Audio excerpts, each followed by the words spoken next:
Okay, so the Grammys. Right. Yeah. Always a fashion whirlwind. But this year, Yeah. Bianca Censori's outfit really got everyone talking.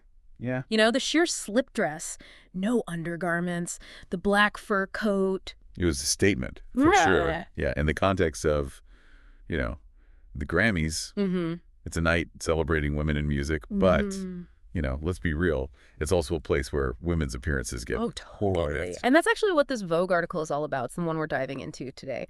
It talks about how the Grammys red carpet can be this strange mix of celebrating women's talent while also reducing them to what they wear. Yeah. It's like we as a society can't decide whether to applaud women for their achievements or just, critique their outfits. Yeah. And I think that tension, that's what's fueling the reaction to Bianca Censori's Grammys look. Right, because on one side, there's this idea of female autonomy, like a Yeah. woman's right to choose how she presents herself, even if it pushes boundaries. Exactly. And fashion can be a powerful tool for self-expression, even rebellion, I guess. No.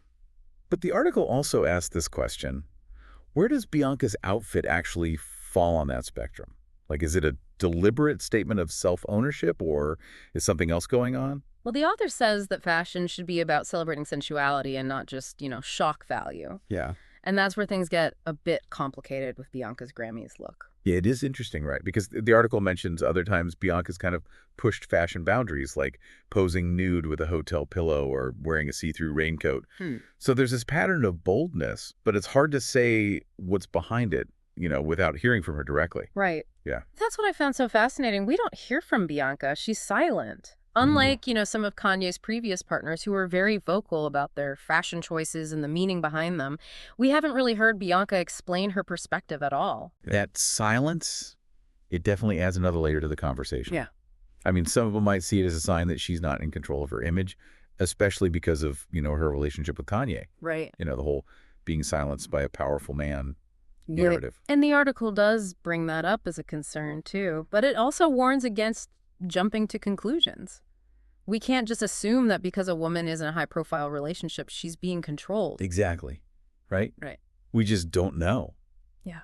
And that's where the author's own kind of conflict comes in. They say that a woman has a right to wear whatever she wants, but they also admit to feeling uneasy about not knowing Bianca's motivations. It's almost like that lack of clarity makes people project their own interpretations onto her, which can be problematic. Absolutely. It Yeah. becomes less about Bianca and more about our own preconceived ideas about women and relationships and what fashion means. Right. Exactly. Yeah. And that's where this idea of the male gaze comes in, right? This concept that women are often judged based on how they appeal to men and not on their own terms. Totally.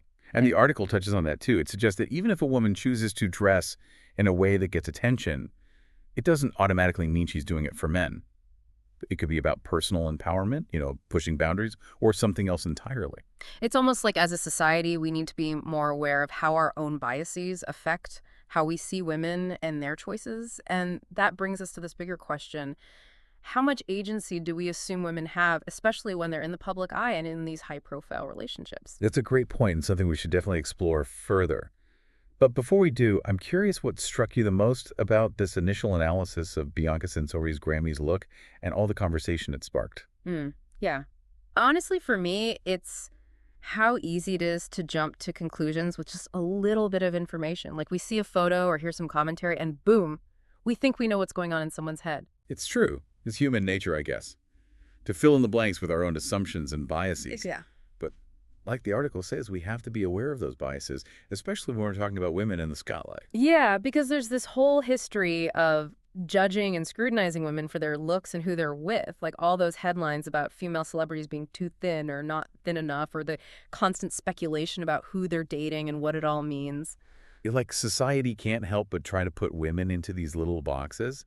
And then someone like Bianca Censori comes along and challenges those expectations, and it throws everyone off. Right. Like, hold on, you're not following the rules. You're supposed to be quiet and let the man do the talking. But that's just keeping those old-fashioned gender roles alive, the ones we're trying to move away from. Exactly. And that's why it's so important to not assume anything about Bianca's motivations or Kanye's influence. We just don't know what's happening behind closed doors. Maybe she's choosing to let her fashion do the talking. Or maybe she's still figuring things out, navigating this new world of fame and all the attention. Who knows? Whatever the reason, she deserves to define herself on her own terms. That's a really important point, giving women the space to define themselves. So often their stories are shaped by outside forces.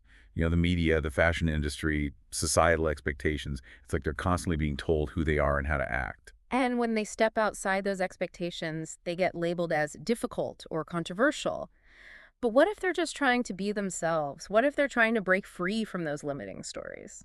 What I find interesting is how the article links this idea of female autonomy to the history of women using clothes as a form of protest. Yeah. Like the suffragettes in their white dresses or feminist activists burning their bras. Fashion has always been a way for women to express their disagreement and challenge the status quo. Wow, that's a powerful connection. It makes you think about how clothing can be both oppressive and liberating. It all depends on the context. And maybe for Bianca Censori, her bold fashion choices are her way of reclaiming her body and her story. That's definitely a possibility. Uh, And even if she's not intentionally making a political statement, her outfit still starts a conversation about these important issues.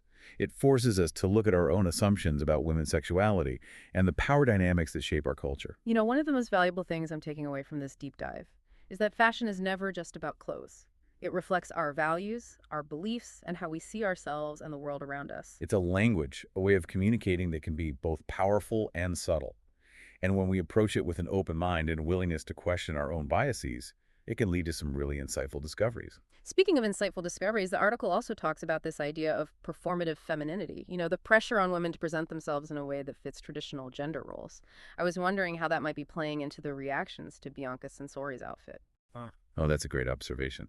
Yeah, because at first glance, her sheer dress and fur coat might seem like the ultimate picture of femininity. But if you look closer, you could say she's actually turning those expectations upside down. Exactly. By choosing to be both sensual and powerful, she's challenging the idea that women have to fit into one narrow definition of femininity. It's like she's blurring the lines, making her own rules. And that can be unsettling for some people, especially those who hold on to traditional gender roles. They might see her as upsetting the established order and react with criticism or judgment. I'm curious about what you think about the author being uncomfortable with Bianca's silence. Do you think it's fair to question her agency just because she's not spelling out her motivations? That's a tough one. On one hand, I get wanting more context to understand what's behind her choices. But on the other hand, I think we have to respect her right to privacy and self-expression. Yeah, it's a tricky balance between wanting women to share their truth and also respecting their right to stay silent. And maybe there's power in that silence too. It's like she's refusing to play the game, to meet the expectations of the media and the public. She's letting her actions speak for themselves, and that can be a powerful statement in itself. And it leaves us, the audience, to wrestle with our own interpretations and biases. It's like she's holding up a mirror to society, forcing us to confront our own ideas about women, power, and self-expression. You've hit the nail on the head. Bianca Censori's Grammys outfit, whether intentional or not, has sparked a much bigger conversation. And that conversation goes beyond fashion. It's about how we see women, the expectations we put on them, and how they're challenging those expectations. So as we head into the last part of this deep dive, I want to bring it back to you, the listener. What's resonating with you the most so far? What are your thoughts on this whole idea of female autonomy and the role of fashion and self-expression? As we've been talking about all this, it's that word autonomy that keeps coming back to me. Like, it's easy to say female autonomy, but what does it actually mean? In a world where women are still dealing with so much pressure. Yeah, that's such a good question. And I think the article kind of touches on this too. Real autonomy, it's not just about making choices. It's about having the freedom to make those choices without all the judgment and consequences. It's about owning your story, even when it's not what people expect. So thinking about Bianca Censori, even if she is totally in control of her image, even if Kanye has nothing to do with it, is it really autonomy if everyone just jumps to conclusions about her reasons? Right. It's like this weird contradiction. Yeah. Even when a woman seems to be making her own choices, how people see her actions can still be shaped by all those deep-seated biases we've been talking about. It's like a no-win situation. If she speaks out, she's attention-seeking or trying too hard. But if she stays silent, she's being controlled or lacking agency. Exactly. And that's why this whole conversation is so important. We have to be more aware of how we as individuals and as a society play a role in creating those limiting narratives. Yeah. We need to question those automatic reactions and consider the possibility that women can make choices we don't fully get without assuming they're being manipulated. It also makes me think about something we talked about earlier about how women have historically used fashion as a form of protest. Could Bianca's outfit, even without a specific message, be a kind of subtle rebellion? Like a way of pushing back against those expectations of how women are supposed to dress? Hmm. Yeah. I think that's a really interesting take. Yeah. Throughout history, women have used clothing to challenge norms, to express themselves, to say things that words couldn't. Hmm. Maybe Bianca's choice is part of that, even if it's not super obvious or easy to define. It's almost like by not conforming to expectations, by choosing an outfit that makes people uncomfortable and starts debates, she's kind of forcing us to confront our own assumptions about women and their place in the world. And that discomfort, that feeling of things not quite fitting, Yeah. that can be a really powerful way to make change. It pushes us out of our comfort zones and makes us question our beliefs. So as we wrap up this deep dive, I want to leave you with this thought. What if instead of trying to figure out Bianca Censori's motivations or judging her choices, we use this as a chance to look inward? What if we ask ourselves, how do my own ideas about women, power, and fashion shape how I see the world? How can I be more aware of the assumptions I make about other people? Those are such important questions. Mhm. And they go way beyond just this Grammys outfit. They point to this bigger need for empathy, understanding, and being willing to challenge our own biases. Because in the end, creating a more fair and just world starts with each of us looking at our own beliefs and actions.